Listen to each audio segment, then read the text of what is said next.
The World Bank felt that it was time for us to step back and rethink what should we be advising countries in terms of urbanization. And that is what led to the new urban strategy. The new urban strategy basically has 5 core pillars. Firstly, it recognizes that cities are economic agglomerations, cities are centers of innovation, and cities are the best way forward in terms of dense, compact urban form if we are to address climate change.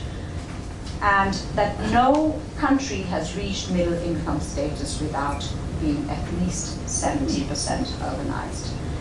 So putting these facts in front of developing countries and saying, your policies need to be encouraging urbanization. And how do you encourage urbanization? It is actually to ensure that cities which are growing, and these are not metropolitan cities that we talked about, the cities which are growing are actually secondary cities. These are cities with 500,000 or less than 500,000 population. We're not talking about the 12, 20 million population cities like Rio or Sao Paulo or Calcutta or Delhi. We're talking about secondary cities. So the World Bank strategy actually looks at the whole urbanization process as a system of cities. How do cities relate to each other? How do secondary cities contribute to the mega cities? And how do smaller towns economically and otherwise contribute to the existence of secondary cities?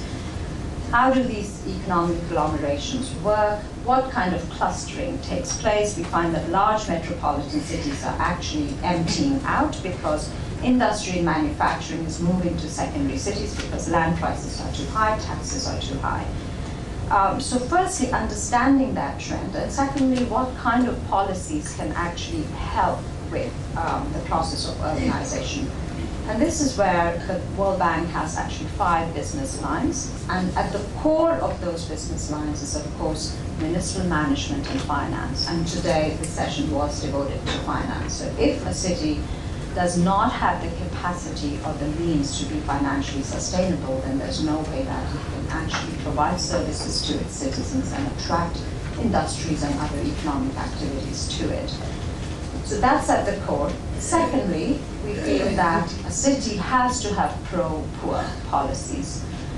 It is saddening that, as Gandhi mentioned, that the capital of the USA actually has 30% of its children below the poverty line or living in poverty, or has a high incidence of AIDS and lack of health services. We feel that a sustainable city has to be a pro-poor city, ensuring affordable housing, ensuring that there is no division in the city in terms of the poor and the affluent.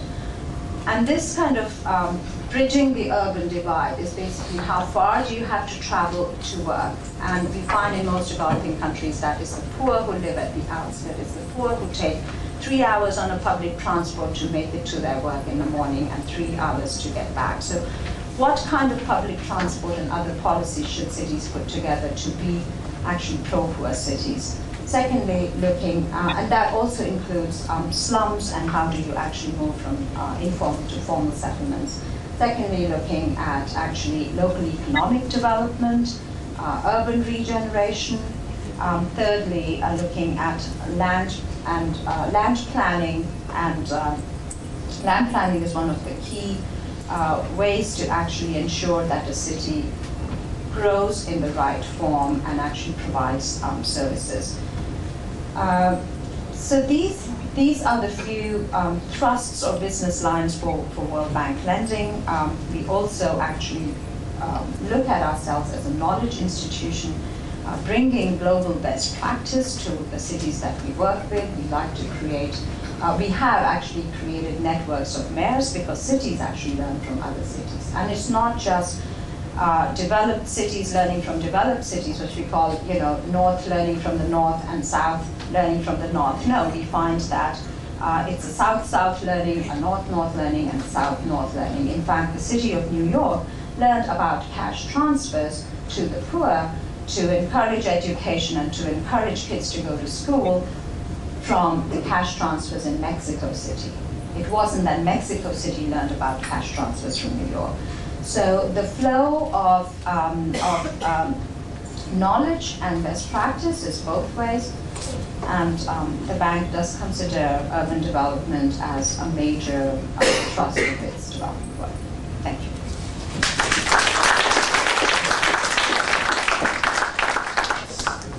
So thank you. That was actually a very... I'm going to give this to you because we're recording it. Please introduce yourself. Okay, I'm Beverly Hartline. I'm the Associate Provost for Research at the University District of Columbia.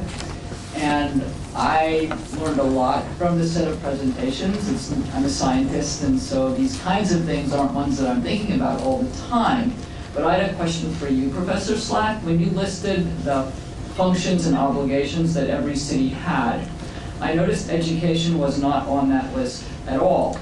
And so I'm wondering if it's an anomaly that cities and counties in the United States do put money into education, or what happens with respect to education in these cities? Can I just use this, or? Yeah, you can use it. Push the red. It should come up a red button. Red button? Okay. Many other cities around the world also deliver education. In the Canadian context, it's not done by the city, but by a separately elected school board, but it's at the local level. So I would say that's pretty similar. So you're not the only ones who do education at the local level.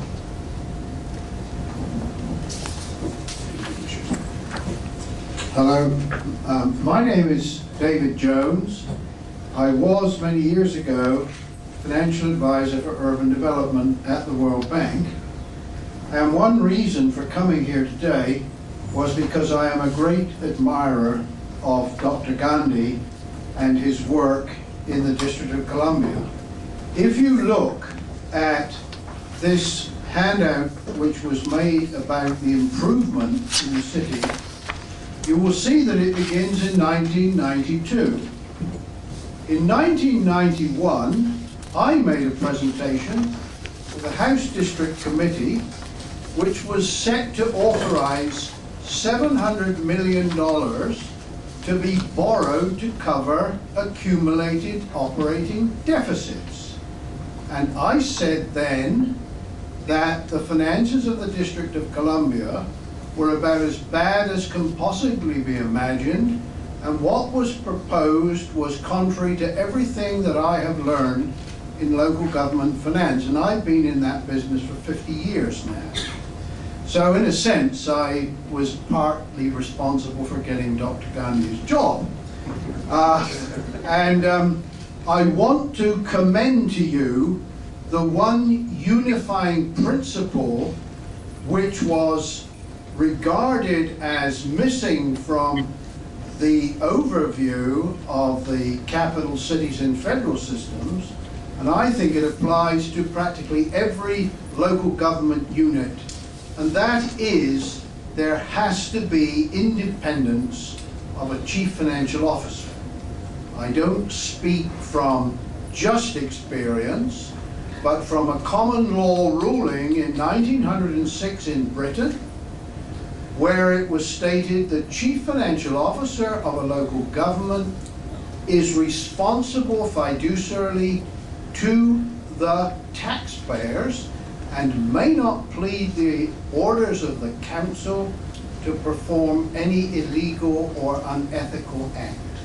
And so with that, I'm not out to steal the thunder of this meeting, but to add my weight to the wonderful work that has been done by the District of Columbia in turning things around over the last 20 years or so from the appalling situation that existed when I testified before the Congress. So thank you very much, Dr. Gandhi, for your services to this city. I have been long an admirer of your work. Well, very kind of you for those nice words, but and I would love to have all that credit, but I should be careful here. As I pointed out, that our elected leaders have been fiscally very prudent. And at least since the control war, as I pointed out, that $2 billion of transformation that we have had, half of that was accomplished after the control board was gone. So whatever the differences there are between the mayor and the council, but nobody wants to go back to the old ways of doing things. So I want to be very careful and commend our mayor and our council because they do heavy lifting. At the end of the day, a chief financial officer is basically a glorified bean counter.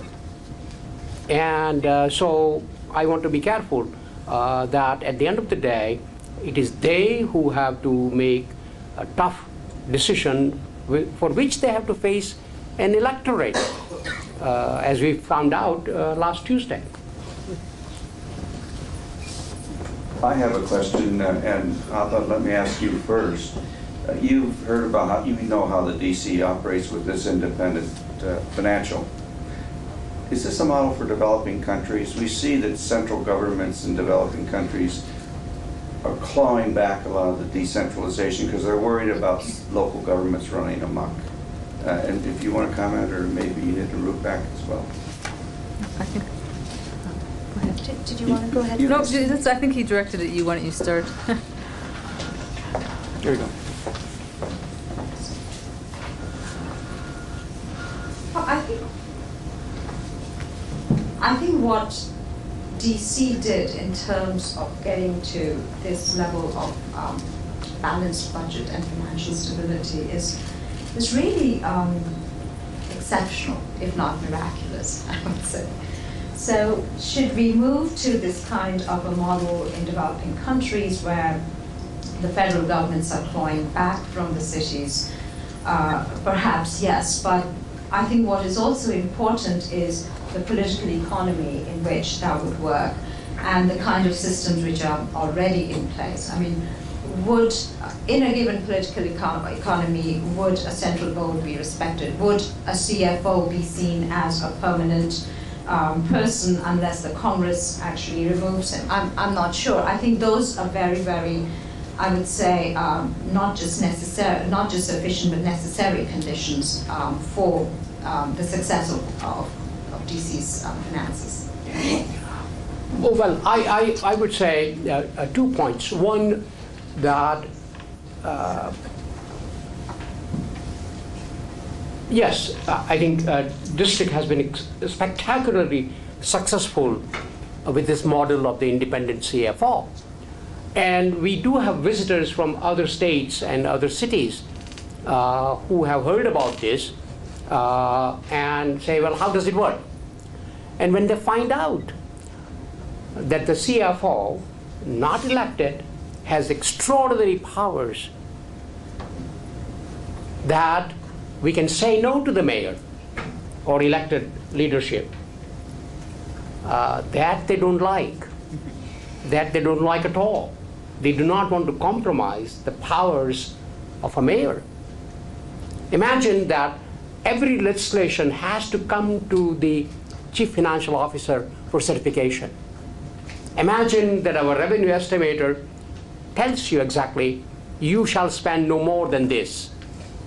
Imagine that you tell a mayor or a city administrator that you will not let him spend more than a given amount of money on a given project. They don't like to hear that. So that is a consideration. But on the other hand, the problem that you pointed out, sir, those are fundamental problems. Right now, we say that Washington has all the money because they have a printing press. States have all the powers. Local government has all the problems. Proverbially, that's where the rubber hits the road. Day-to-day problems of public safety, public education, public welfare,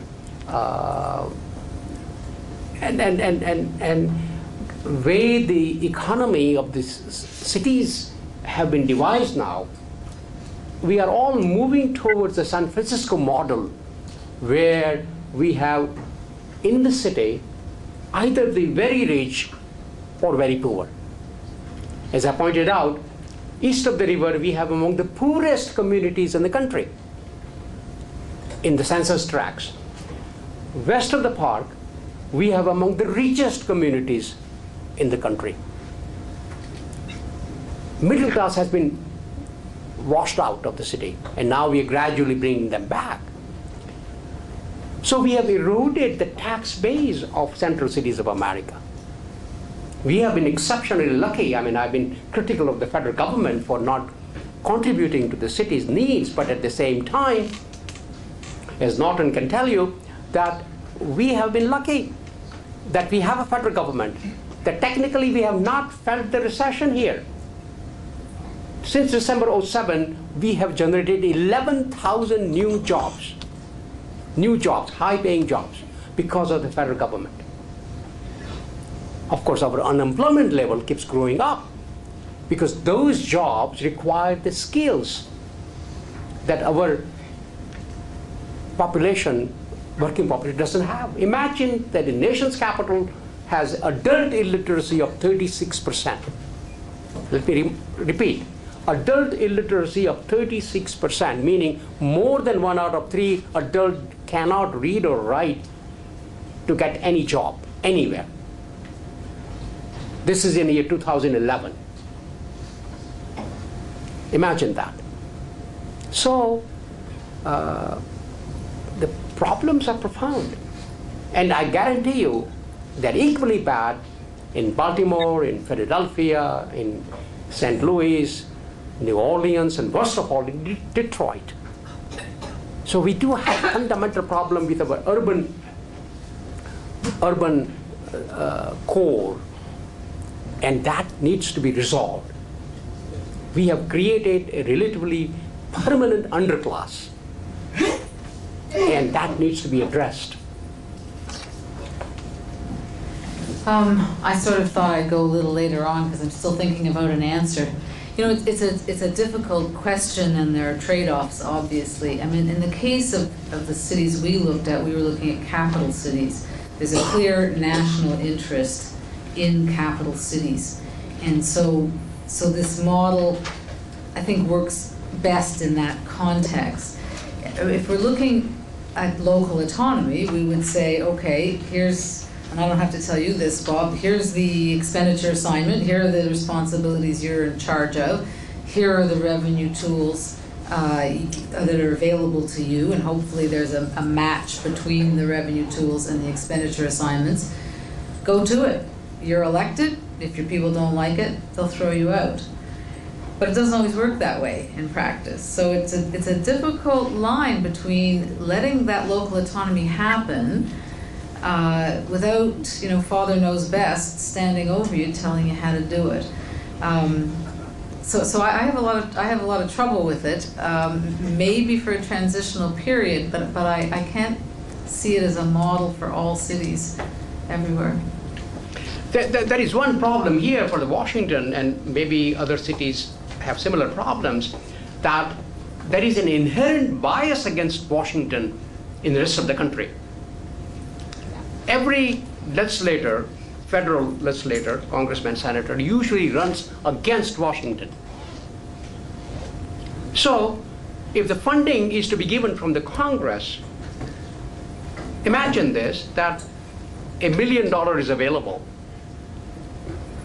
The congressman who is in charge of giving you $1 million, appropriation committee chairman, he or she would think, where am I going to put $1 million? My own district or in Washington, D.C.? Even those congressmen and senators who have lived their lives here, they still keep running against Washington. So there is an inherent bias here. So very rarely you could have a legislator who would think that there is a national interest in preserving nation's capital.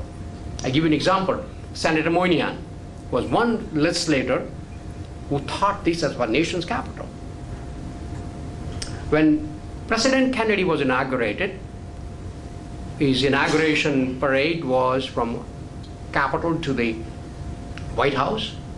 As Parade was moving on. Left-hand side, there were drab government buildings. On the right-hand side, dilapidated townhouses, some commercial establishments, and one big sign, Apex Liquor, on the right-hand side. And Kennedy said, my God, what is this? Is this nation's capital? Yes, it is. Senator Moynihan, at that time, was a young aide to it. He remembered that. And the Pennsylvania Avenue that you see today is certainly not Champs-Élysées in Paris, but it's far cry from what it was 30 years ago, as Bob can tell you. Because Senator Moynihan was responsible for the Pennsylvania Avenue Development Corporation, and he guided the economic development around the beautification of Pennsylvania Avenue. So that kind of interest in the nation's capital is extremely important on the part of leaders. Only when you have a leader, a Speaker of the House, Majority Leader, a President, taking strong interest in the nation's capital, then can you have investment that it should be. Couple more questions. Sharon, come in.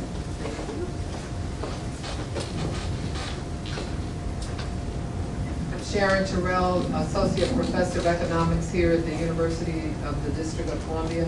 I have several questions, but I guess I have to kind of condense them into something and hope that you can answer. And one of the questions that I had when the first presenter gave the characteristics and the attractions to the capital city, one of those characteristics was stable employment. Now, recently we know that according to our third presenter, we do have unemployment at 10%. And we know that during the summer when the Census Bureau did their hiring, that they were responsible for like almost 100% of the jobs that were created in one of those months. So my question is Washington now reflecting this 10% unemployment? Is Washington now introducing, or are we seeing some kind of transformation of these characteristics of these cities? That's the one question. And then to piggyback on this other topic that you are discussing about the budget, I'm looking at this handout, and it appears that there was some kind of surplus going on here in the city for several years. Is that correct? And typically in government, public finance, if there's a federal budget deficit or a state budget, surplus or state surplus, that money has to revert back to the taxpayer. So I'm just a little curious here because I see sources of funds for different years, but I'm not seeing how that surplus was allocated in the District of Columbia. So if you would care to please address those questions. You've got mics there. Okay. Right. About the unemployment situation, what we have there is that our unemployment rate remains over 10% roughly.